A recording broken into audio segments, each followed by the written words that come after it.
إن الحمد لله نحمده ونستعينه ونستغفره ونعوذ بالله من شرور أنفسنا ومن سيئات أعمالنا. من يهده الله فلا مضل له ومن يضلل فلا هادي له، وأشهد أن لا إله إلا الله وأشهد أن محمدا عبده ورسوله صلى الله عليه وعلى آله وصحبه ومن استنى بسنته إلى يوم الدين. قال الله سبحانه وتعالى بعد أعوذ بالله من الشيطان الرجيم: يا أيها الذين آمنوا اتقوا الله حق تقاته ولا تموتن إلا وأنتم مسلمون. وقال سبحانه وتعالى: يا أيها الناس اتقوا ربكم الذي خلقكم من نفس واحدة وخلق منها زوجها وبث منهما رجالا كثيرا ونساء واتقوا الله الذي تساءلون به والأرحام إن الله كان عليكم رقيبا. وقال سبحانه وتعالى: يا أيها الذين آمنوا اتقوا الله وقولوا قولا سديدا يصلح لكم أعمالكم ويغفر لكم ذنوبكم ومن يطع الله ورسوله فقد فاز فوزا عظيما. أما بعد، فإن خير الحديث كتاب الله وخير الهدي هدي محمد صلى الله عليه وسلم، وشر الأمور محدثاتها وكل محدثة بدعة وكل بدعة ضلالة وكل ضلالة في النار. أما بعد، الحمد لله الذي هدانا لهذا وما كنا لنهتدي لولا أن هدانا الله. الحمد لله الذي خلقنا ورزقنا ولم يتركنا هملا، بل أرسل إلينا رسوله صلى الله عليه وعلى آله وصحبه ومن تبعهم بإحسان إلى يوم الدين. আলহামদুলিল্লাহ, আল্লাহ সুবহানাহু ওয়া তাআলার দরবারে অসংখ্য প্রশংসা যে মহান রব আমাদেরকে আরেকটি জুমাবার আল্লাহর মসজিদে একত্রিত করেছেন, জুমার খুতবা শুনতে আসার তৌফিক দিয়েছেন। আমরা অন্তঃস্থল থেকে বলি আলহামদুলিল্লাহ। সুম্মা উসিকুম ওয়া নাফসি বিতাকওয়াল্লাহি সুবহানাহু ওয়া তাআলা। অতঃপর আমি আমার নিজেকে সহ আপনাদেরকে ওসিয়ত করছি, আপনারা আল্লাহ সুবহানাহু ওয়া তাআলার তাকওয়া অবলম্বন করবেন। কেননা ফাইন্নাত তাকওয়া হিয়া সাবাবুন নাজাহ ওয়া সাবাবুর রিজক। কেননা তাকওয়া হচ্ছে রিজিক প্রাপ্তির একটা মাধ্যম এবং তাকওয়া হচ্ছে মুক্তির একটা পথ। কামা ক্বালা আল্লাহু সুবহানাহু ওয়া তাআলা, যেভাবে আল্লাহ সুবহানাহু ওয়া তাআলা বলেছেন: ওয়া মান ইয়াত্তাকিল্লাহা ইয়াজআল লাহু মাখরাজা ওয়া ইয়ারযুকুহু মিন হাইথু লা ইয়াহতাসিব। যে ব্যক্তি তাকওয়া অবলম্বন করবে, আল্লাহ সুবহানাহু ওয়া তাআলা আপাত দৃষ্টিতে বন্ধ জায়গাতেও তার একটা উত্তরণের পথ করে দেবেন, বের হওয়ার একটা পথ করে দেবেন আল্লাহ সুবহানাহু ওয়া তাআলা, এবং তাকে এমন জায়গা থেকে রিজিক দিবেন যা সে কখনো কল্পনাই করেনি। আল্লাহ সুবহানাহু ওয়া তাআলা আমাদেরকে তাকওয়াবানদের অন্তর্ভুক্ত করুন, আমিন। আল্লাহ সুবহানাহু ওয়া তাআলা জান্নাতকে বানিয়েছেন মুত্তাকি বান্দাদের জন্য। এই মুত্তাকি বান্দাদের জন্যই হিদায়াত রয়েছে এবং গাইডেন্স রয়েছে, পথ নির্দেশনা রয়েছে কোরআনুল কারীমের মধ্যে। মুত্তাকি বান্দাদেরকে আল্লাহ সুবহানাহু ওয়া তাআলা ভালোবাসেন। আল্লাহ সুবহানাহু ওয়া তাআলা চান যাতে প্রত্যেকটা বান্দা তাকওয়া অবলম্বন করে। এই জন্য আল্লাহ সুবহানাহু ওয়া তাআলা ঈমানদারদেরকে ডেকে বলেছেন: ইয়া আইয়ুহাল্লাযীনা আমানু ইত্তাকুল্লাহ। হে ঈমানদারগণ, তোমরা আল্লাহর তাকওয়া অবলম্বন করো।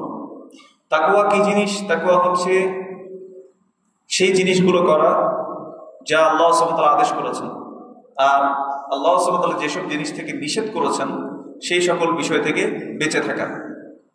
তার মধ্যে ইনক্লুডেড হচ্ছে, অন্তর্ভুক্ত হচ্ছে রাসূলুল্লাহ সাল্লাল্লাহু আলাইহি ওয়াসাল্লাম যা যা করতে বলেছেন তা করা, এবং যা যা থেকে নিষেধ করেছেন তা থেকে বিরত থাকা। কারণ আল্লাহ সুবহানাহু ওয়া তাআলা বলেছেন: ওয়া মা আতাকুমুর রাসূলু ফাখুযুহু ওয়া মা নাহাকুম আনহু ফান্তাহু। নিশ্চয়ই তোমাদেরকে রাসূল যা দেন, অর্থাৎ মুহাম্মদ সাল্লাল্লাহু আলাইহি ওয়াসাল্লাম তোমাদেরকে যা দেন তোমরা সেখান থেকে গ্রহণ করো, তা তোমরা মেনে চলো, এবং যা থেকে তোমাদেরকে নিষেধ করেছেন তোমরা সেগুলো থেকে বিরত থাকো। এজন্য রাসূলুল্লাহ সাল্লাল্লাহু আলাইহি ওয়াসাল্লামের অনুসরণ আমাদের জন্য ফরজ।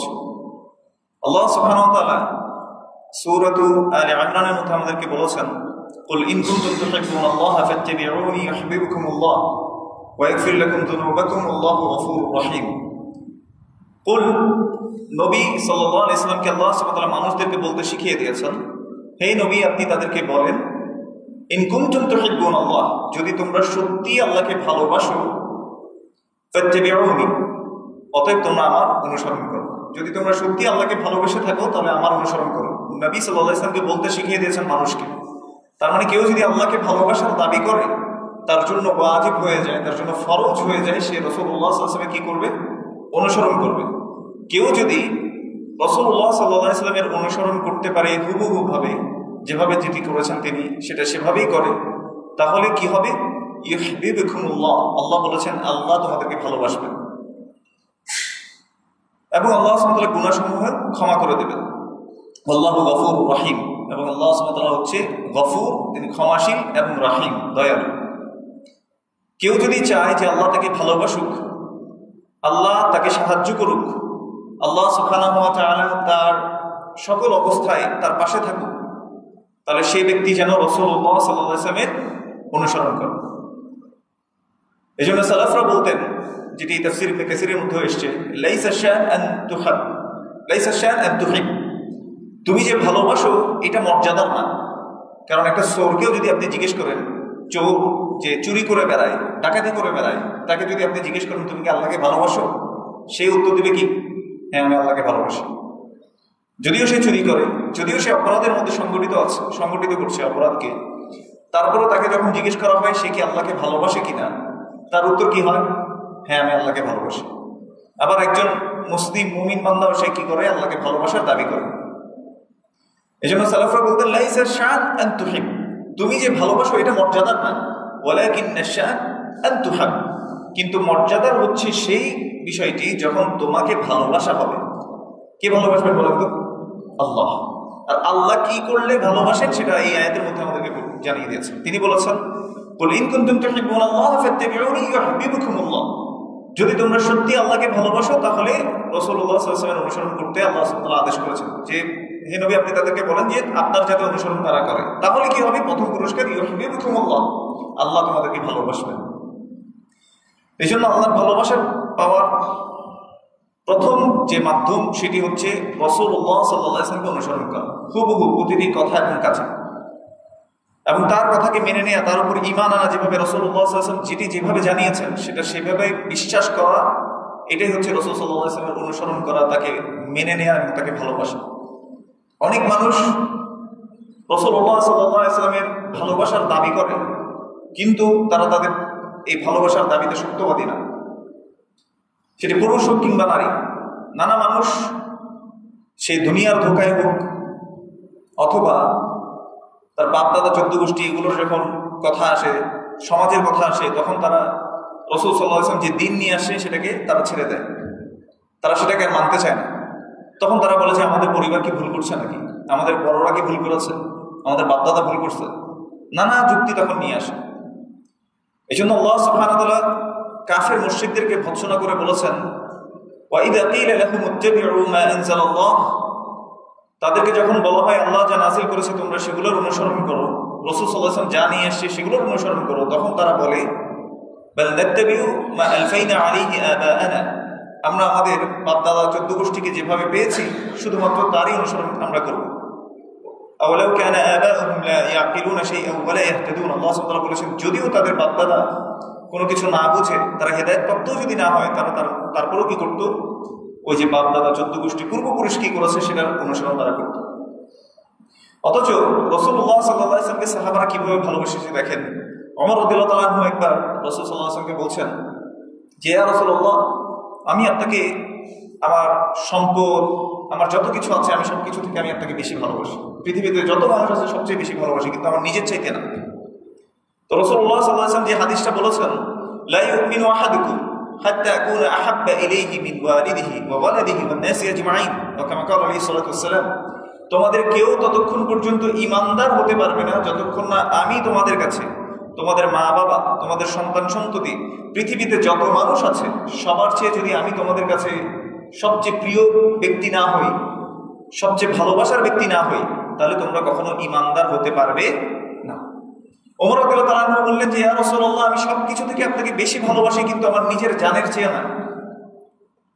তখন বলে যে তাহলে তুমি পরিপূর্ণ ঈমানদার হতে পারলে না। তো ওমর রাদিয়াল্লাহু তাআলা আনহু তার কিছুক্ষণ পরে বলে যে ইয়া রাসূলুল্লাহ, এখন আমি আপনাকে আমার নিজের জানের চেয়েও বেশি ভালোবাসি। তখন রাসূল সাল্লাল্লাহু আলাইহি ওয়াসাল্লাম বলছে এখন তুমি পরিপূর্ণ ঈমানদার হয়েছো। তার মানে এখান থেকে কি বুঝতে পারলাম আমরা? রাসূল সাল্লাল্লাহু আলাইহি ওয়াসাল্লামের ভালোবাসার সামনে আমার মা বাবা, আমার সন্তান সন্ততি, আমার পরিবার পরিজন আমার সমাজের নেতা যেই হোক না কেন, সে কখনো এই সমান্তরাল জায়গায় আসতে পারবে না। অনেকে আমরা মনে করে থাকি যে ঠিক আছে, ইসলামিক ক্ষেত্রে আমরা দিন ধর্ম পালন করার ক্ষেত্রে রাসূল সাল্লাল্লাহু আলাইহি ওয়াসাল্লাম আমাদের নেতা, কিন্তু সমাজ চালাতে গেলে আমাদের অন্য কোনো আদর্শ একটু ধার করে নিতে হবে, ওই আদর্শের কোনো নেতাকে আমাদের অনুসরণ করতে হবে। বুঝতে পেরেছি কিনা? যেমন কারো কারো দেখবেন তারা বলবে যে আমার ধর্মীয় নেতা হচ্ছে রাসূলুল্লাহ সাল্লাল্লাহু আলাইহি ওয়াসাল্লাম, আর আমার রাজনৈতিক নেতা হচ্ছে অমুক। আমার কথা কি বোঝা যায়? কিছু কিছু ব্যক্তি তারা বলে যে আমার ধর্মীয় নেতা হচ্ছে কে? রাসূলুল্লাহ সাল্লাল্লাহু আলাইহি ওয়াসাল্লাম, আর আমার রাজনৈতিক নেতা হচ্ছে অমুক। তাহলে বলেন তো, নেতা হিসেবে আসলে কাকে মেনে নিতে হবে? রাসূল সাল্লাল্লাহু আলাইহি ওয়াসাল্লাম। এবার আপনি বলবেন যে আর রাসূল সাল্লাল্লাহু আলাইহি ওয়াসাল্লাম কিন্তু ইসলামের জন্য, দ্বীনের জন্য আমি নেতা মেনেছি। আচ্ছা, রাসূল সাল্লাল্লাহু আলাইহি ওয়াসাল্লাম তিনি কি রাষ্ট্রনায়ক ছিলেন না? ছিলেন কিনা? কোন রাষ্ট্র পরিচালনা করেছেন বলেন তো? মদিনার রাষ্ট্র, ইসলামের রাষ্ট্র তিনি পরিচালনা করেছেন কিনা? করেছেন।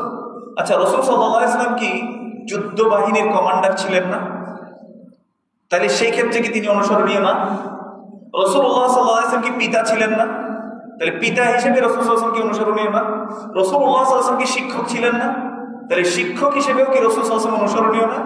রাসূলুল্লাহ সাল্লাল্লাহু আলাইহি ওয়াসাল্লাম তিনি কি মেয়ের বাবা ছিলেন না? তাহলে মেয়ের বাবা হিসেবেও তিনি আদর্শ কিনা? রাসূলুল্লাহ সাল্লাল্লাহু আলাইহি ওয়াসাল্লাম সমাজ পরিচালনা করেছেন, সেজন্য সমাজপতি হিসেবেও তিনি নেতা। তাহলে সকল ধরনের আদর্শ দিয়ে রাসূলুল্লাহ সাল্লাল্লাহু আলাইহি ওয়াসাল্লামকে গুণে গুণান্বিত করেছেন কে? আল্লাহ সুবহানাহু ওয়া তাআলা। ওয়ালিহাযা ক্বালা আল্লাহ সুবহানাহু ওয়া তাআলা, এইজন্য আল্লাহ সুবহানাহু ওয়া তাআলা আমাদেরকে জানিয়ে দিয়েছেন, লাকাদ কানা লাকুম ফি রাসূলিল্লাহি উসওয়াতুন হাসানাহ, নিশ্চয় রাসূলুল্লাহ সাল্লাল্লাহু আলাইহি ওয়াসাল্লামের মধ্যেই তোমাদের জন্য রয়েছে উত্তম আদর্শ। তুমি নেতা হতে চাও, রাসূল সাল্লাল্লাহু আলাইহি ওয়াসাল্লামের মধ্যেই আদর্শ রয়েছে। তুমি বাবা হতে চাও, রাসূল সাল্লাল্লাহু আলাইহি ওয়াসাল্লামের মধ্যেই তোমার জন্য আদর্শ রয়েছে। তুমি সমাজ পরিচালনা করতে চাও, রাষ্ট্র পরিচালনা করতে চাও, সেই সমাজ এবং রাষ্ট্র পরিচালনার যে আদর্শ সেটাও রয়েছে কার মধ্যে? রাসূলুল্লাহ সাল্লাল্লাহু আলাইহি ওয়াসাল্লামের মধ্যে। এজন্য আল্লাহ সুবহানাহু ওয়া তাআলা বলেছেন, কিছু নেতা সেদিন কিয়ামতের যখন ভয়াবহতা আসবে তখন তো সবাই সবাইকে ছেড়ে পালাবে। আল্লাহ সুবহানাহু ওয়া তাআলা সেই ভয়াবহতা বর্ণনা করতে গিয়ে বলেছেন, ইয়াউমা ইয়াফিরুল মারউ মিন আখিহি ওয়া উম্মিহি ওয়া আবিহি ওয়া সাহিবাতিহি ওয়া বানিহি লিকুল্লি ইমরিইন মিনহুম ইয়াউমাইযিন শা'নুন ইউগনিহি। আল্লাহ সুবহানাহু ওয়া তাআলা বলেছেন, ইয়াউমা ইয়াফিরুল মারউ মিন আখিহি, সেদিন ভাই ভাই থেকে পালাবে, ওয়া উম্মিহি ওয়া আবিহি, মা বাবা একজন একজন থেকে পালাবে, ওয়া সাহিবাতিহি ওয়া বানিহি, সেদিন ভালোবাসার স্ত্রী ভালোবাসার স্বামী একে অন্য থেকে পালাবে, সন্তান সন্ততি বাবা মা থেকে পালাবে। বলেছেন কে? আল্লাহ সুবহানাহু ওয়া তাআলা। এভাবে যখন একজন একজন থেকে পালাতে শুরু করবে, আল্লাহ সুবহানাহু ওয়া তাআলা বলেছেন, লিকুল্লি ইমরিইন মিনহুম ইয়াউমাইযিন শা'নুন ইউগনিহি, প্রত্যেকে চাইবে যে কিভাবে তারা এই জাহান্নামের আগুন থেকে, আল্লাহ সুবহানাহু ওয়া তাআলার শাস্তি থেকে তারা বাঁচতে পারে। এই দিশেহারা হয়ে তারা একে অন্য থেকে পালাতে থাকবে। সেদিন কোনো নেতার নেতাগিরি চলবে না। আল্লাহ সুবহানাহু ওয়া তাআলা জিজ্ঞেস করবে, লিমানিল মুলকুল ইয়াউম, আজকে মালিকানা কার, রাজত্ব কার? আল্লাহ সুবহানাহু ওয়া তাআলা নিজেই বলছেন, লিল্লাহিল ওয়াহিদিল কাহ্হার, প্রতাপশালী আল্লাহ সুবহানাহু ওয়া তাআলার একমাত্র কর্তৃত্ব সেদিন থাকবে। এজন্য আল্লাহ সুবহানাহু ওয়া তাআলা এটা মনে করিয়ে দেওয়ার জন্য প্রত্যেক সূরা ফাতিহার মধ্যে আমাদেরকে বলেছেন, মালিকি ইয়াউমিদ্দিন, তিনি হচ্ছেন বিচার দিবসের মালিক। ইয়াউমুল জাযাء ওয়াল হিসাব, যেদিন প্রতিদান দেয়া হবে, যেদিন হিসেব করা হবে সকল কিছুর, সেদিনের মালিক তিনি, যার সামনে কোনো নেতাগিরি আর মালিকানা চলবে না। আল্লাহ সুবহানাহু ওয়া তাআলা সেদিনের ভয়াবহতা বলে দিয়েছেন যে কোনো নেতা আমার দায়িত্ব নিবে না, আমার মা বাবা আমার দায়িত্ব নেবে না, আমার সমাজ আমার দায়িত্ব নেবে না, আমার শিক্ষক আমার দায়িত্ব নেবে না। আল্লাহ সুবহানাহু ওয়া তাআলা বলেছে, ওয়ালা তাজিরু ওয়াজিরাতুন উযরা উখরা, কেউ কারো ভার সেদিন বহন করবে না। সে কঠিন মুহূর্তে আমরা আগাচ্ছি প্রতিদিন, অথচ দুনিয়ার ধোকায় আমরা মনে করছি আমার ধর্মীয় নেতা মুহাম্মদ সাল্লাল্লাহু আলাইহি সাল্লাম, আমার রাজনৈতিক নেতা অমুক। তাহলে বলেন তো টিকে কিনা? এবার আপনাদেরকে আরেকটা আয়াত বলি। আল্লাহ সুবহানাহু ওয়া তাআলা সূরাতুল বাকারার মধ্যে বলছেন, ইত্তাবারা আল্লাযীনা ইত্তাবিউ মিনাল্লাযীনা ইত্তাবাউ ওয়া রাআউল আযাব ওয়া তাকাত্তাআত বিহিমুল আসবাব। যখন কিয়ামতের দিনে এক ভয়াবহ শাস্তি যারা অনুসরণ করত যেসব নেতাদেরকে, ওই নেতারা সহ এই ভয়াবহ অবস্থা দেখতে ফাতাকাত্তাআত বিহিমুল আসবাব, তারা সকল সম্পর্ক কি করে ফেলবে? ছিন্ন করে ফেলবে। তারা আর পরিচয় দিবে না। এই যে দুনিয়ার জীবনে আমার ভাই তোমার ভাই, আমার ভাই আমার নেতার চরিত্র ফুলের মতো পবিত্র, যতই ডায়লগ মারছেন না কেন, যতই আপনি কোরআন হাদিস দিয়ে ইয়া করে বলছেন না কেন যে অমুক তো কোরআন সুন্নাহর অনুসারী, এই জন্যই আমি ওর অনুসরণ করেছিলাম, কিন্তু সে যে আপনাকে পথভ্রষ্ট করেনি বা এটাই যে রাসূল সাল্লাল্লাহু আলাইহি ওয়াসাল্লামের মানে আদর্শ ছিল, আপনি কি সেটা যাচাই করে দেখেছেন? আমার দল বলেছে এই জন্য আমি এটাকে মেনে নেই, আর এটাকে বাস্তবায়ন করার জন্য রাসূলুল্লাহ সাল্লাল্লাহু আলাইহি ওয়াসাল্লামের যে আদর্শ আছে সেটাকে আমরা ছুঁড়ে ফেলে দিই। ইয়া সালাম, কাকে অনুসরণ করছি আমরা? সেদিন সেই নেতারা আমাদের কাছ থেকে সকল সম্পর্ক ছিন্ন করে চলে যাবে। আমাদের সামনে কত বড় বড় ক্ষমতাশালী আমরা দেখেছি যারা তাদের অনুসৃতদের সাথে সম্পর্ক ছিন্ন করে ফেলেছে দুনিয়াবি শাস্তি দেখে, দুনিয়াবি পাকড়াও হওয়ার ভয়ে সম্পর্ক ছিন্ন করে ফেলছে। দেখবেন সময় অনেক সময় নেতাও পরিচয় দেয় না যে এটা আমার অনুসারী। বুঝতে পেরেছে কিনা? আর কিয়ামতের ভয়াবহতা যেখানে মা বাবা পালাবে, সন্তান সন্ততি পালাবে, স্বামী স্ত্রী একে অন্য থেকে পালাবে, সেই জায়গায় আমরা আশা করছি আমার নেতা আমাকে বাঁচিয়ে নিয়ে যাবে, আমার বড় হুজুর আমাকে নিয়ে পালিয়ে মানে কি করবে? বাঁচিয়ে নিয়ে যাবে, আমার পীর সাহেব আমাকে বাঁচিয়ে নিয়ে যাবেন না। আল্লাহ, কেউ কাউকে কোনো উপকার করতে পারবে না, কেউ কারো ভার গ্রহণ করবে না। আল্লাহ আমাদেরকে বোঝার তৌফিক দান করুন। এই জন্য আল্লাহ সুবহানাহু ওয়া তাআলা কোরআনুল কারীমে এভাবে বলেছেন, কিছু বান্দা সেদিন আফসোস করবে, ইয়া লাইতানি, হে আমার দুর্ভোগ, আতা'না আল্লাহ ওয়া আতা'না রাসূলা, আমি যদি আল্লাহ এবং তার রাসূল সাল্লাল্লাহু আলাইহি ওয়াসাল্লামের পথটাকেই বেছে নিতাম। ইয়া ওয়াইলাতা লাইতানি লাম আত্তাখিয ফুলানান খলীলা, হাই দুর্ভোগ আমার, আমি যদি অমুককে আমার অন্তরঙ্গ বন্ধু হিসেবে গ্রহণ না করতাম। সে কি করেছিল? লাকাদ আদাল্লানি আনি যিকরি বা'দা ইয জাআনি, সে আল্লাহর রিমাইন্ডার থেকে, আল্লাহর যে পথ আছে, রাসূল সাল্লাল্লাহু আলাইহি ওয়াসাল্লামের যে পথ আছে, সেটা আমার কাছে প্রকাশ হওয়ার পরেও সে আমাকে কি করেছিল? পথভ্রষ্ট করে দিয়েছিল। বলেন তো সেই আফসোস কিয়ামতের দিনে সেই আফসোস করে কোনো কাজে আসবে? আসবে না। তাহলে দুনিয়ায় থাকতে আমাকে আসলে বুঝতে হবে যে আমি আসলে কার অনুসরণ করছি। আমি যে মানুষটাকে অনুসরণ করছি সেই মানুষটা আসলে কোরআন এবং সুন্নাহর উপর আছে কিনা, আসলে সে আল্লাহ এবং তার রাসূল সাল্লাল্লাহু আলাইহি ওয়াসাল্লামের পথের উপর আছে কিনা।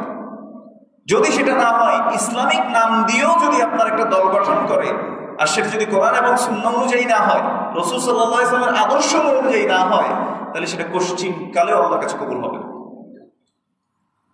আমি তো বোঝাতে পারছি, তাই না? এই কথাটা মাথায় রাখবেন যে আপনি কাকে অনুসরণ করছেন। কিছু কিছু মানুষ তাদের নেতাদেরকে অনুসরণ করে, মুরব্বীদেরকে অনুসরণ করে। এরাও আবার সূরাতুল আহজাবের মধ্যে আপনারা দেখবেন শেষের দিকে আছে এই আয়াতটা, আল্লাহ সুবহানাহু ওয়া তাআলা বলেছেন, তারা বলবে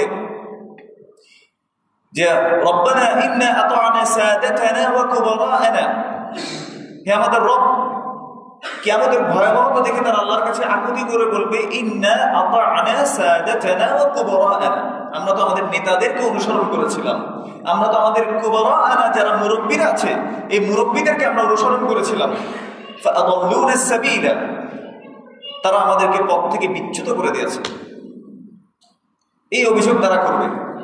তারা আবার দোয়াও করবে, রব্বানা আতিহিম, হে আল্লাহ তুমি তাদেরকে দাও, কি দাও? দিফাইনি মিনাল আযাব, মানে শাস্তির যে প্রকটতা আছে, যে ডবল যে শাস্তি, সেই শাস্তিটা তুমি তাদেরকে দাও। এই অনুসারীরা সেদিন নেতাদের জন্য এভাবে দোয়া করবে আল্লাহর কাছে যে তাদেরকে ডবল শাস্তি দাও, আল্লাহ এরা আমাদেরকে পথভ্রষ্ট করছিল। এজন্য মনে রাখবেন, আপনার আখিরাত আপনার নিজেকে বাঁচাতে হবে। আপনার দুনিয়াতে আপনি আখিরাতে সফলতা, সেটা আপনাকে নিশ্চিত করতে হবে, কেউ আপনাকে এসে সফল করে দেবে না। আপনি ধরেন একটা জমি যদি কিনতে যান, আপনার বিশ্বস্ত বন্ধু যদি আপনাকে মুখে মুখে বলে যে জমিদার ওকে আপনি দিয়ে দিলাম, যাও 10 লাখ টাকা দাও, আপনি কোনোদিন নিবেন না, কোনোদিন আপনি নিবেন না। কারণ আপনি জানেন যে মুখের কথার আসলে কোনো ভ্যালু নাই। তার জন্য কি লাগবে? এভিডেন্স লাগবে, দলিল লাগবে। দলিল যদি নিজে না বুঝেন, আপনি যে বুঝেন তার কাছে যাবেন এবং আপনি যেতেই থাকবেন, চেষ্টার পরে চেষ্টা করে যাবেন আপনার যতটুকু সামর্থ্য। অথচ আপনি জান্নাতের জায়গা চাচ্ছেন, আল্লাহর সন্তুষ্টি চাচ্ছেন, আপনার কোনো চেষ্টা নাই, আমার কোনো চেষ্টা নাই। বিষয়টা কেমন হয়ে গেল না? এই জন্য আল্লাহ সুবহানাহু ওয়া তাআলা বলেছেন, ইয়ালামুনা যাহিরাম মিনাল হায়াতিদ দুনিয়া ওয়া হুম আনিল গাফিরাতি আনিল আখিরাতি হুম গাফিলুন। আল্লাহ সুবহানাহু ওয়া তাআলা বলেছেন, তারা দুনিয়ার যে বাহ্যিক জিনিসগুলো আছে সেই বিষয়ে তারা ভালোভাবেই জানে, ভালোভাবে জ্ঞান অর্জন করেছে, কিন্তু ওয়া হুম আনিল আখিরাতি হুম গাফিলুন, তারা আখিরাতের ব্যাপারে গাফিল হয়ে আছে, উদাসীন। আখিরাতের ব্যাপারে তাদের কোনো চিন্তা চেতনা নাই। কিন্তু ইয়ালামুনা যাহিরাম মিনাল হায়াতিদ দুনিয়া, দুনিয়ার জীবনের যে কাজকর্মগুলো আছে, ব্যবসা কিভাবে করতে হয়, কিভাবে টাকা কামাইতে হবে, সবকিছু তারা বুঝে, শুধু বুঝে না আখিরাতের ব্যাপারে।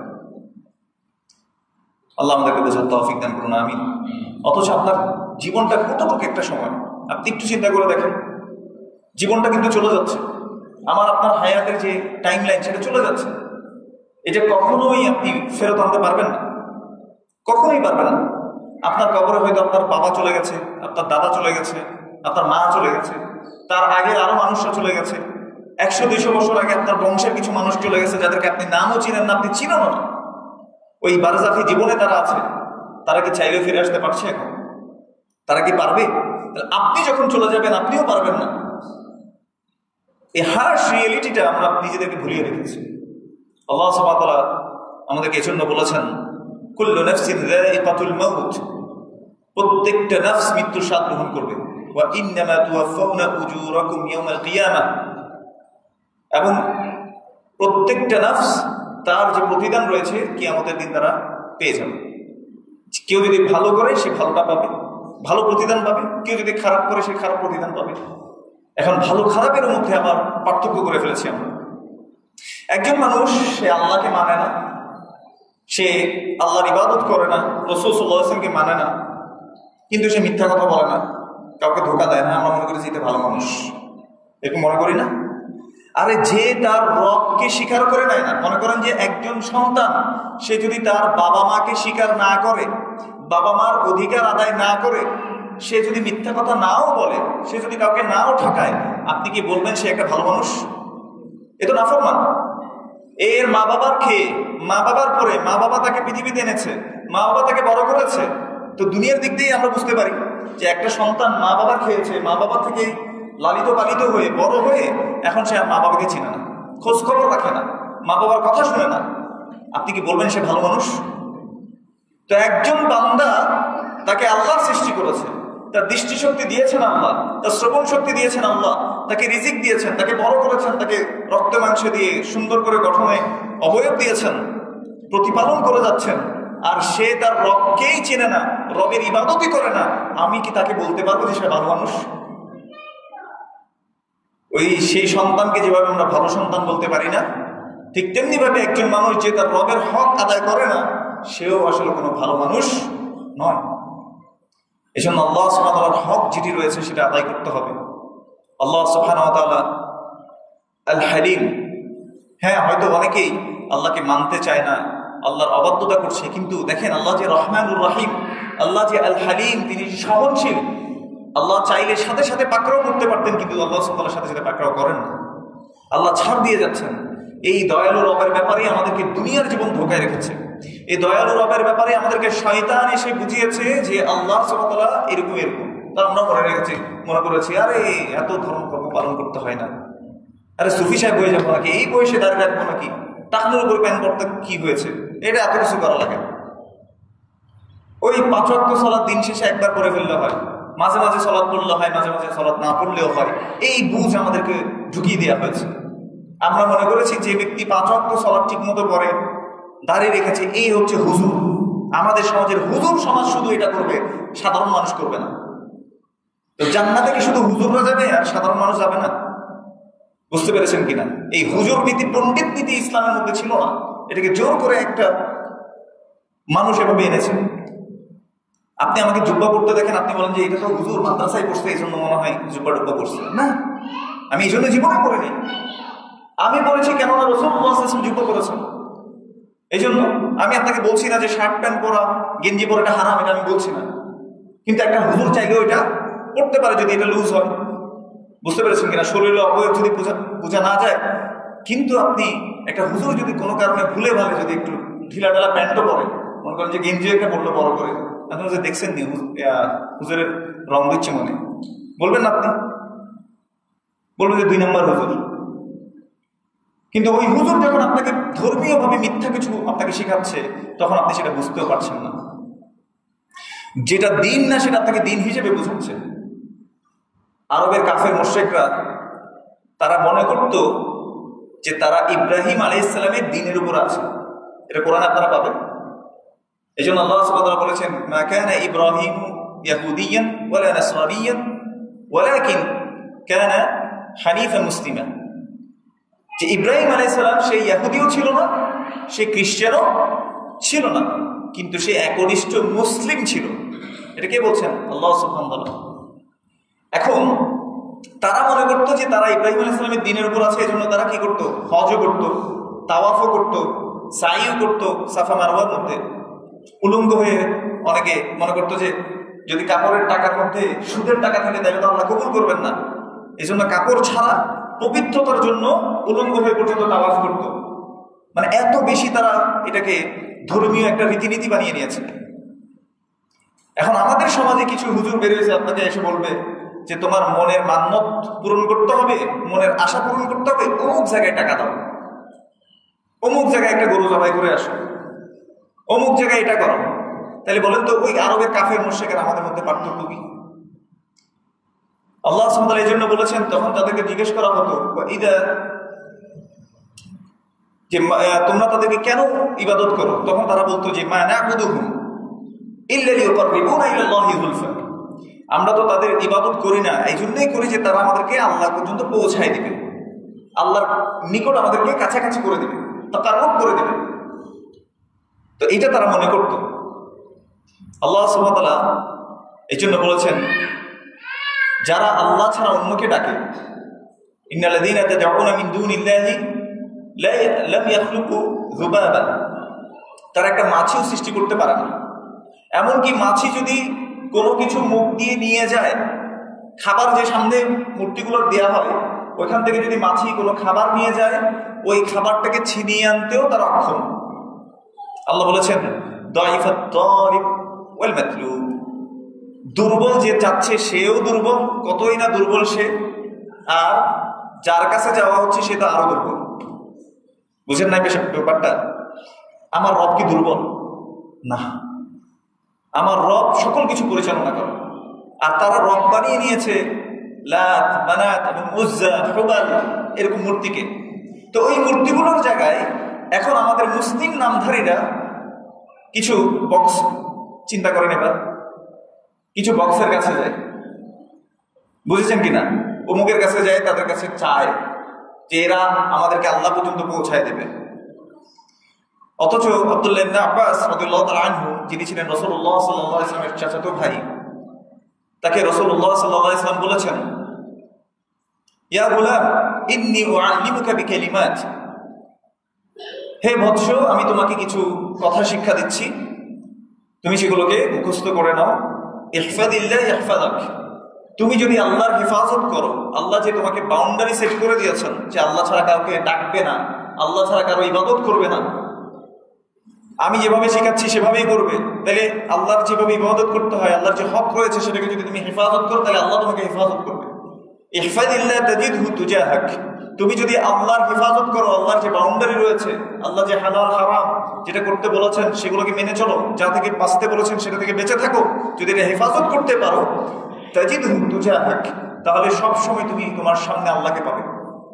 তার মানে তোমার সকল বিপদ আপদ, কষ্টে, দুঃখে সবসময় তুমি আল্লাহর সাহায্য পাবে। এবং এরপরে তিনি বলেছেন, ইদা সাআলতা ফাসআলিল্লাহ, যদি তোমার চাইতে হয় তাহলে কি অমুক বাবার দরবারে গিয়ে চাও, অমুকের কাছে যাও, অমুক আল্লাহর ওলির কাছে যাও, অমুক বুজুর্গের কাছে যাও। রাসূল সাল্লাল্লাহু আলাইহি ওয়াসাল্লাম এটা শিখিয়েছেন। রাসূল সাল্লাল্লাহু আলাইহি ওয়াসাল্লাম শিখিয়েছেন, ইদা সাআলতা ফাসআলিল্লাহ, যদি তোমার চাইতেই হয় তুমি আল্লাহর কাছেই চাও।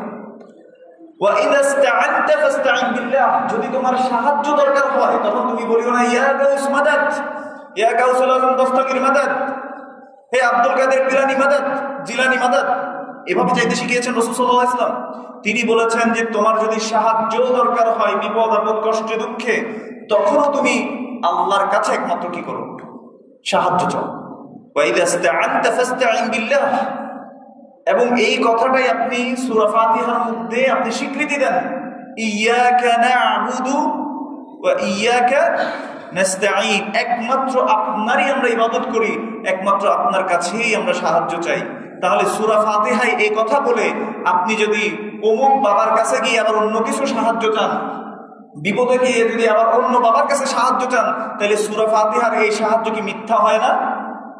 তাহলে আপনার তাওহীদ আর থাকলো? আপনার আল্লাহর প্রতি যে বিশ্বাস এটা কি আর টিকলো? তাহলে আপনি শিরক করছেন, তো কে শিরক করছে? আবার আপনাকে যখন শিরকের কথা বলা হয়, আপনি এত শিরিক শিরিক গন্ধ খুঁজে পান কেন? এরকম প্রশ্ন করে না কিছু মানুষ, যে তারা এত শিরিক শিরিক করে কেন? তো যেটা শিরিক সেটা শিরিক বলতে হবে না? আপনি জানেন না, সেটা আপনার ব্যর্থতা। আল্লাহ আমাদেরকে বোঝার তৌফিক দান করুন।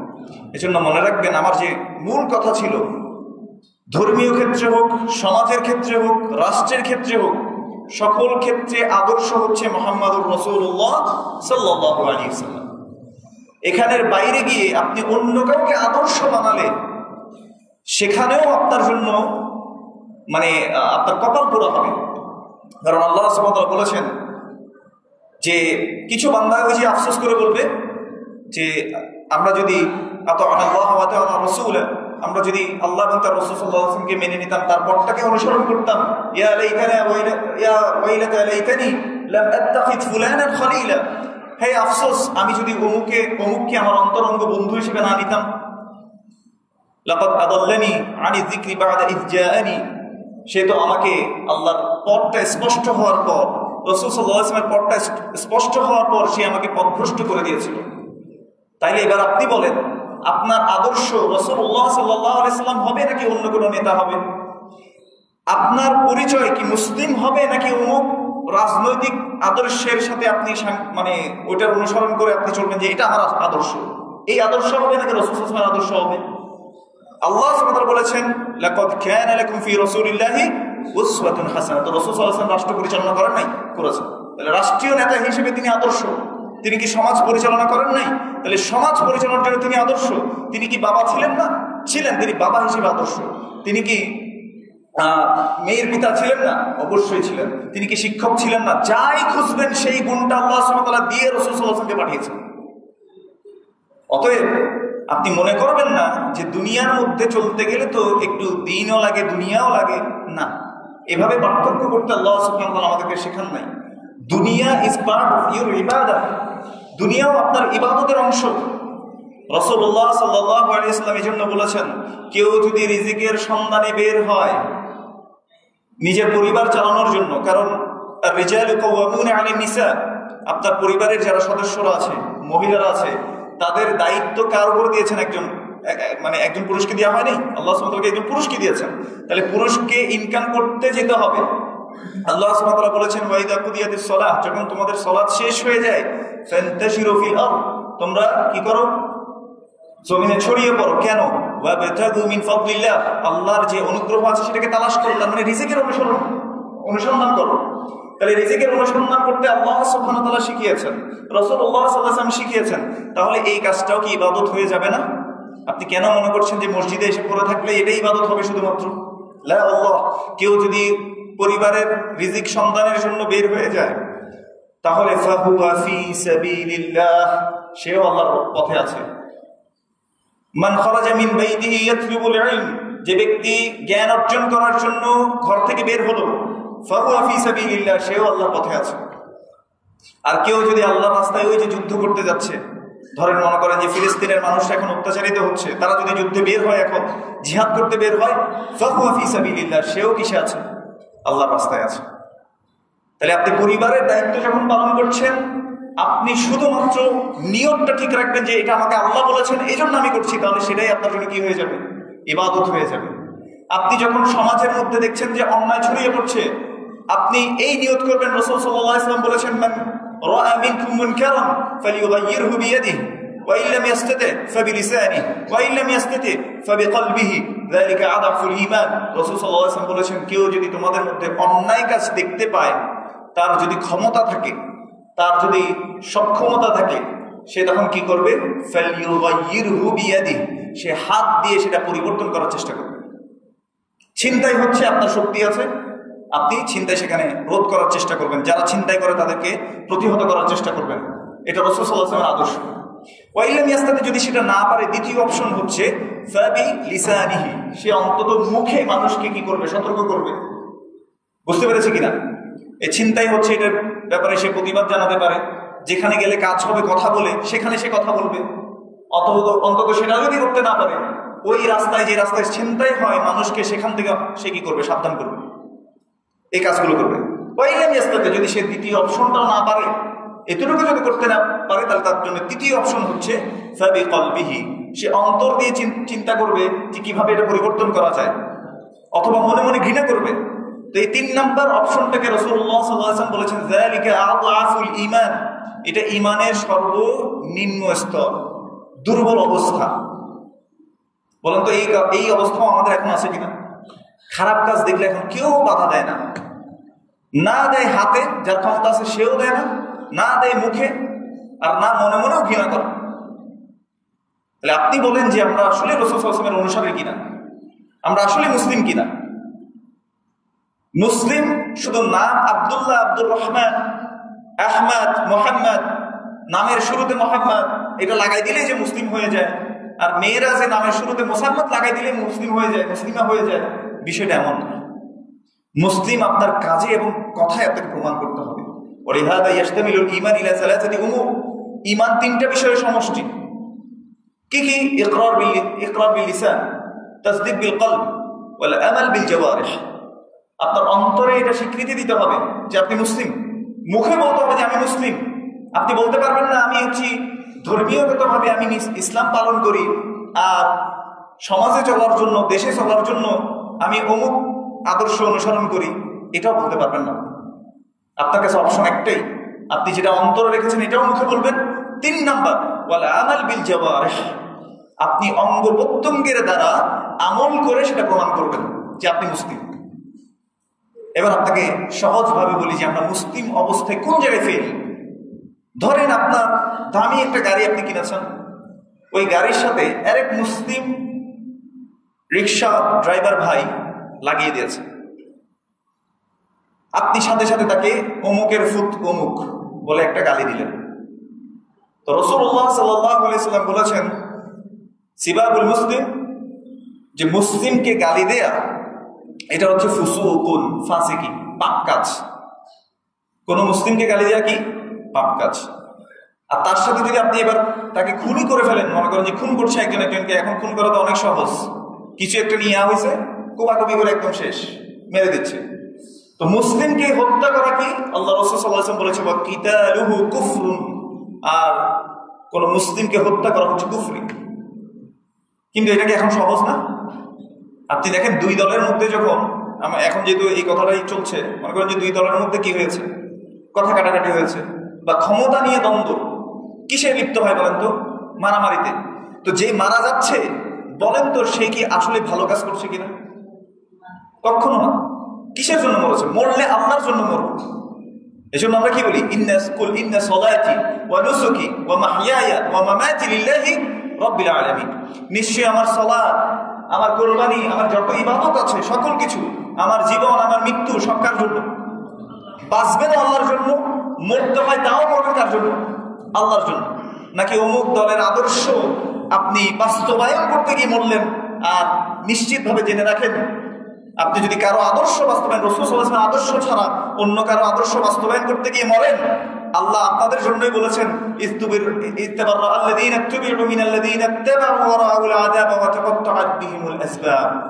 সেদিন নেতারা, যাদেরকে নেতা হিসেবে মানা হতো, ওই নেতারা তাদেরকে তারা অনুসরণ করত, আল্লাহর আযাব দেখে সকল সম্পর্ক তারা কি করে ফেলবে? ছিন্ন করে ফেলবে। ওয়াল্লাহি কোন নেতা আপনার কোন গুনাহ ভার বহন করবে না। নেতা যদি বানাতে হয়, আপনি একমাত্র বানান সেটাকে রাসূলুল্লাহ সাল্লাল্লাহু আলাইহি ওয়াসাল্লাম। তাকে নেতা হিসেবে মেনে নিয়ে তার আদর্শকে বাস্তবায়ন করার জন্য আপনি চেষ্টা করে যান, তাহলে আপনি মুসলিম হিসেবে কি হবেন? মানুষের কাছে আপনি বলতে পারবেন, আল্লাহর কাছে আপনি কবুল হবেন ইনশাআল্লাহ।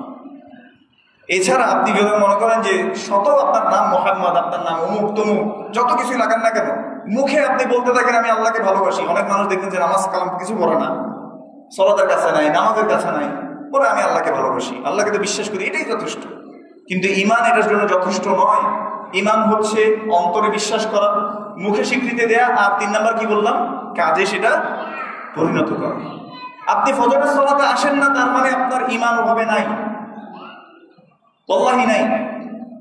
আপনি জোহরের সালাতে আসেন না, আপনার ঈমান নাই। আপনি আসরের সালাতে আসেন না, আপনার ঈমান নাই।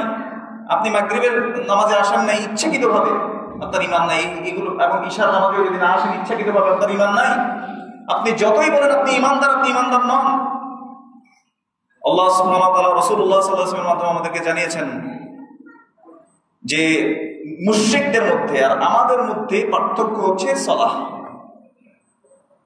আউয়ালু মা ইউহাসাবু বিহিল আবদু ইয়াউমাল কিয়ামাহ সালাতুহু। কিয়ামতের দিন সর্বপ্রথম যে জিনিসের হিসেব নেওয়া হবে সেটা হচ্ছে সালাত।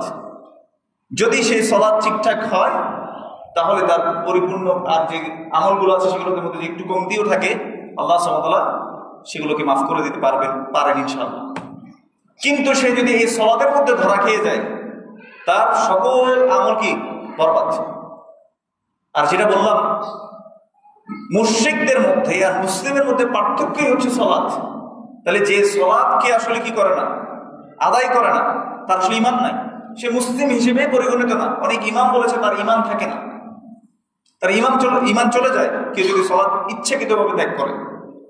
এজন্য মনে রাখবেন ভাইয়েরা, আপনি যৌবনে আছেন, যুবক বয়সে আছেন, যাই করছেন না কেন, যে অবস্থায় আছেন না কেন, ওয়াল্লাহি সালাতের টাইম হয়েছে, আপনি সাথে সাথে সালাতে ফিরে যান।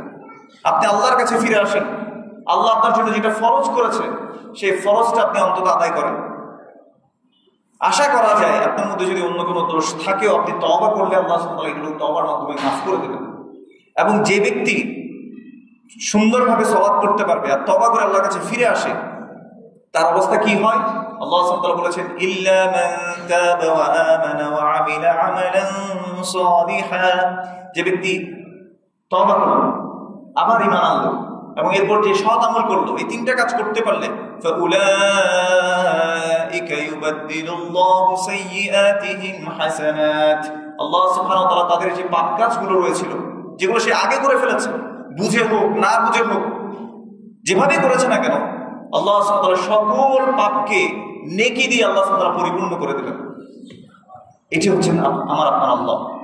এই জন্য আল্লাহর কাছে ফিরে আসতে কোনো সময় লাগে না। আপনি আগে কি করেছেন, আগে কোন ডাকাত ছিলেন? ফুদাইল ইবনে ইয়াদ রাহিমাহুল্লাহ, এই যে ব্যক্তির নাম আমি আপনার সামনে নিলাম, নাম নেয়ার পরে আমি তার জন্য দোয়া করেছি না, রাহিমাহুল্লাহ, আল্লাহ তাকে রহম করুক। এই লোক ছিল কুখ্যাত এক ডাকাত, এমন ডাকাত তার নাম শুনলে এলাকার পর এলাকা থরথর করে কাঁপত, এমন ডাকাত ছিল। তো এক রাতে ফুদাইল ইবনে ইয়াদ তিনি এক জায়গায় আশ্রয় নিলেন। নেয়ার পরে সেখানে তিনি কোরআনের আয়াত তার কানে ভেসে আসছে। এক লোক কোরআন পড়ছিল জোরে জোরে, যেহেতু তারা আরব ছিল, ওই আরবি তারা বুঝতেন। সেখানে আয়াত এটি তেলাওয়াত হচ্ছিল, ألم يأن للذين آمنوا أن تخشع قلوبهم لذكر الله وما نزل من الحق ولا يكونوا كالذين أوتوا الكتاب من قبل فطال عليهم الأمد فقست قلوبهم وكثير منهم فاسقون।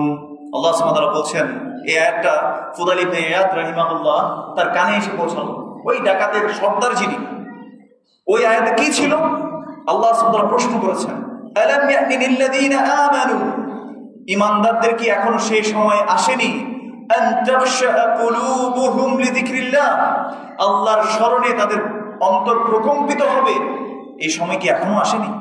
কারণ যে আল্লাহ আমাকে চোখ দিয়েছেন, যে আল্লাহ আমাকে শক্তি দিয়েছেন, যে আল্লাহ সুবহানাহু ওয়া তাআলা আমাকে এত বড় করেছেন, এত বয়সে তিনি উপনীত করেছেন, আমাকে এত নিয়ামতের মধ্যে রেখেছেন, সেই আল্লাহ আমাকে জিজ্ঞেস করছেন, আলাম ইয়ানি লিল্লাযীনা আমানু আন তাখশা কুলুবুহুম লিযিকরিল্লাহ, মুমিনদের কি এখনো সেই সময় আসেনি যে আল্লাহর ভয়ে তাদের অন্তর প্রকম্পিত হবে? এটা কি এখনো আসেনি? সাথে সাথে ফুদাইল ইবনে ইয়াদ রাহিমাহুল্লাহ বললেন, এসছে, অবশ্যই, বালা ইয়া রাব্বানা, অবশ্যই এসছে। ওই মুহূর্ত থেকে যিনি ডাকাতের সর্দার ছিলেন, যিনি ছিলেন এমন কুখ্যাত ডাকাত যার নাম শুনলে মানুষ থরথর করে কাঁপত, সাথে সাথে বললেন যে ইয়া আল্লাহ আস্তাগফিরুল্লাহ ওয়া আতুবু ইলাইক, আল্লাহ আমি আপনার কাছে ক্ষমা চাচ্ছি, আপনার কাছে আমি তওবা করে ফিরে আসছি, আমি আর কোনো পাপ কাজ করব না। এইটা বলার সাথে সাথে তিনি নিজেকে নিবৃত করে নিলেন। এরপর তিনি একটা জায়গায় গিয়ে বসেছিলেন। তো একটা মুসাফির যাচ্ছিল, মুসাফির গ্রুপ, তারা বলছে যে আসো ওই জায়গায় একটু আশ্রয় নিই, কারণ ওই জায়গায় ফুদাইল আছে। ফুদাইল কি করবে? আমাদের সব জিনিস ছিনিয়ে নিবে, তো সকাল হওয়া পর্যন্ত আমরা এখানে আশ্রয় নেই। তো ফুদাইল তখন এই কথাটা শুনতে পেলেন এবং মনে মনে ভাবলেন যে আমি এত খারাপ, আমাকে মানুষ এত ভয় পায়। তিনি আল্লাহর কাছে আরো হাওয়া করে কাঁদতে থাকলেন। এরপর তিনি ইসলামে এমন ভাবে আসলেন, তিনি একজন বড় আলিম হয়ে হিসেবে পরিগণিত হলেন। এখন পর্যন্ত তিনি কোরআন সুন্নাহ অনুসরণ করে চললেন, দিন শিখলেন, এমন বড় আলিম হয়েছেন। তার নামটা এখন নেয়ার সময় আমি কি বলেছি বলেন তো? ফুদাইল ইবনে ইয়াদ রাহিমাহুল্লাহ, আল্লাহ তাকে রহম করুন। সুবহানাল্লাহ। এইভাবে মানুষ 360 ডিগ্রি টার্ন করে যখন মানুষ আল্লাহ সুবহানাহু ওয়া তাআলাকে চিনতে পারে, আল্লাহ সুবহানাহু ওয়া তাআলার কথা যখন স্মরণ হয় মানুষের, আল্লাহ আমাদেরকে বোঝার তৌফিক দান করুন। এজন্য মনে রাখবেন, দুনিয়ার জীবন সামান্য সময়, খুবই সামান্য। এই দুনিয়ার জীবন ছেড়ে আপনি চলে যেতেই হবে। আইনামা কুনতুম ইউদরিকুমুল মাউত, তোমরা যেখানেই থাকো না কেন মৃত্যু তোমাদেরকে পেয়ে বসবে। ওয়ালাউ কুনতুম ফি বুরুজিন মুশাইয়াদাহ, আল্লাহ সুবহানাহু ওয়া তাআলা বলেছেন, যদিও তোমরা একটা সংরক্ষিত দুর্গের মধ্যে অবস্থান করো, নিজেকে একটা প্রোটেকশনের মধ্যে নিয়ে যাও, তারপরেও তোমাদেরকে মৃত্যু পেয়ে বসবে। কেউ এটাকে অস্বীকার করতে পারবে না, কেউ ডিনাই করতে পারবে না, কেউ এটাকে স্কিপ করে যেতে পারবে না। আপনি মনে করেন যে একটা চাকরি আপনার ভালো লাগে না, স্কিপ করে চলে গেছেন। আপনি মনে করেন যে একটা ব্যবসা করতে গেছেন, ভালো লাগে না, অন্য জায়গায় চলে গেছেন। একটা বাসায় বাড়িতে থাকতে ইচ্ছা করতেছেন, আপনি স্কিপ করে অন্য জায়গায় চলে গেছেন। আপনি এক দেশে গেছেন, আপনার চাকরির ব্যবস্থা হয় নাই, ব্যবসার ব্যবস্থা হয়নি, আপনি অন্য দেশে চলে গেলেন। স্কিপ করে চলে যেতে পারেন পৃথিবীতে অনেক কিছু, কিন্তু মৃত্যু এমন একটা অপশন, যে অপশন আপনি কখনো স্কিপ করতে পারবেন না। মৃত্যু না চিনবে কোনো বয়স, না চিনবে কোনো বংশ, না চিনবে কোনো পরিবার, না চিনবে কোনো দেশ, না চিনবে কোনো সমাজ। কোন সমাজ থেকে আসছেন, কোন পরিবার থেকে আসছেন, কার সন্তান, কিচ্ছু আপনাকে চিনবে না। মৃত্যু আপনার কাছ থেকে আপনার রূহটাকে যখন নিয়ে চলে যাবে মালাকুল মউত, তখন আমার আপনার আর কিছু করার থাকবে না। কিছু বান্দা এই জন্য আল্লাহ সুবহানাহু ওয়া তাআলা বলেছেন, তাদের কাছে যখন মৃত্যু চলে আসে তখন তারা সাথে সাথে বলে, ইন্নী তুবতুল আন, আমি এখন তওবা করছি। আল্লাহ বলছেন তাদের জন্য তওবা না, ওয়ালাইসাতিত তাওবাতু লিল্লাযীনা ইয়ামালুনা সাইয়্যাত হাত্তা ইযা হাদারা আহাদুহুমুল মাউত ক্বালা ইন্নী তুবতুল আন। আল্লাহ সুবহানাহু ওয়া তাআলা বলছেন তাদের জন্য তওবা নয়, যাদের কাছে মৃত্যুর ফেরেশতা চলে আসে, মৃত্যু চলে আসে, আর তখন তারা বলে আমি তওবা করে নিচ্ছি। অথচ আপনি দেখেন আমাদের সমাজের অধিকাংশ মানুষের এই মেন্টালিটি চলে আসছে যে আমি মৃত্যুর আগে কি করে নিব? তওবা করে নিব। যুবক বয়সে যারা আছে তারা চিন্তা করছে, আরে মাত্র তো 30-এ পড়লাম, মাত্র তো 20-এ পড়লাম, মাত্র তো 25 বছর বয়স, মাত্র তো 35 বছর বয়স, মাত্র তো 40 বছর বয়স। এই মানুষরাও চিন্তা করে যে আমার তো আরো হায়াত আছে, আমার বাপ 63 বছর বাঁচছে। আরেকজন চিন্তা করে আমার বাপ তো 80 বছর বাঁচছে, আমার দাদা 75 বছর বাঁচছে, তার মানে আমিও বাঁচবো। আমাদের সবার চিন্তা এরকম রয়েছে। কিন্তু আসলে বলুন তো, মৃত্যু কি কোনো বয়সের সাথে সম্পৃক্ত? আপনার বয়সে অনেকে হয়তো মারা গেছে। আমার একজন স্কুলের ক্লাসমেট ছিল, একদিনের জ্বরে মারা গেছে। একদিনের জ্বর, আমাদের জ্বর হয় না, এরকম একদিনের জ্বরে মারা গেছে, কোনো অসুখ নেই, জ্বর হয়েছে, রাতে ঘুমিয়েছে, সকালে আর উঠে মৃত। এর চেয়ে আরো ছোট বয়সে আমরা অনেক মানুষকে মৃত্যুবরণ করতে দেখি। কিছুদিন আগে এক ছেলে সাঁতার শিখতে ইয়াতে নেমেছে, ওই ছেলে 10-12 বছর মাদ্রাসায় পড়ে, সাঁতার শিখতে সে পুকুরে নেমেছে বোতল নিয়ে, বোতল হাত থেকে ছুটে গেছে, ডুবে মারা গেছে। কেউ আসলে খেয়াল করেনি সে মারা গেছে। এরকম মৃত্যু কাউকে বলে আসে। আর এখন যে আমরা এই বিল্ডিং এর মধ্যে আছি, মনে করেন যে মসজিদের মধ্যে আছি, এটা ধসে এখন যদি পড়ে বাঁচার কোনো, ওই যে আপনারা দেখেছেন ঢাকায় যখন একটা গার্মেন্টস কি হয়েছিল, ধসে পড়েছিল, রানা প্লাজা না, এই যে যখন ধসে পড়েছে তখনও এর 5 মিনিট আগে তারা জানতো না যে তারা এখন মারা যাবে। গাড়ি অ্যাক্সিডেন্টে অনেকেই মারা যায়, বাইক নিয়ে অনেকেই বের হয় তারা চিন্তা করে যে আজকে একটু ফান করে আসবো, একটু বেরিয়ে আসবো, বেড়াতে বের হলো, কিন্তু এই বেড়াতে যাওয়া, এই বের হওয়াটাই তার জন্য শেষ হতে পারে নাকি পারে না? এই জন্য আমি আপনি কিসের ধোকায় পড়েছি? আল্লাহ সুবহানাহু ওয়া তাআলা এই জন্য আমাদেরকে প্রশ্ন করেছেন, ইয়া আইয়ুহাল ইনসান মা গাররাকা বিরাব্বিকাল কারীম, তোমার দয়ালু রবের ব্যাপারে কোন জিনিস তোমাকে ধোকায় রেখেছে? তুমি কিসের ধোকায় আছো? আল্লাহ সুবহানাহু ওয়া তাআলা আমাদেরকে বোঝার তৌফিক দান করুন। এজন্য আসুন রাসূলুল্লাহ সাল্লাল্লাহু আলাইহি ওয়াসাল্লামের যে আদর্শ সেটাকে আমরা মেনে নেই, তার আদর্শ বাস্তবায়নের জন্য কাজ করি, আমাদের ঈমানের পরিচয় আমরা দেই, আমরা আল্লাহ সুবহানাহু ওয়া তাআলার পথে আমরা থাকার চেষ্টা করি, আল্লাহ সুবহানাহু ওয়া তাআলার দ্বীনটাকে জানার চেষ্টা করি। আপনি যতটা বাংলাদেশের সংবিধান জানেন, বাংলাদেশের আইন যতটা জানেন, আল্লাহ সুবহানাহু ওয়া তাআলার সংবিধান, আল্লাহ সুবহানাহু ওয়া তাআলার আইন, আল্লাহ সুবহানাহু ওয়া তাআলা কোরআনে যেটা বলেছেন, রাসূল সাল্লাল্লাহু আলাইহি ওয়াসাল্লাম হাদিসের মধ্যে যা জানিয়েছেন সেটাকে আমরা অতটুকু জানি? তাহলে কিসের মুসলিম হলাম আমরা? কার আদর্শ বাস্তবায়নের জন্য নিজের লাইফটাকে আমরা ওয়েস্ট করছি? যে নেতা আমার দুনিয়াতেও কাজে আসবে না, আখিরাতেও কাজে আসবে না, যে আদর্শ আমার দুনিয়াতেও কাজে আসবে না, আখিরাতেও কাজে আসবে না, সেটাকে নিয়ে আমরা এত ব্যস্ত হয়ে গেছি, আমরা আমাদের রবের ব্যাপারে ভুলে গেছি। আল্লাহ আমাদেরকে বোঝার তৌফিক দান করুন, আমিন। যা বললাম আল্লাহ আগে আমাকে আমল করার তৌফিক দান করুন এবং আপনাদেরকে আমল করার তৌফিক দান করুন।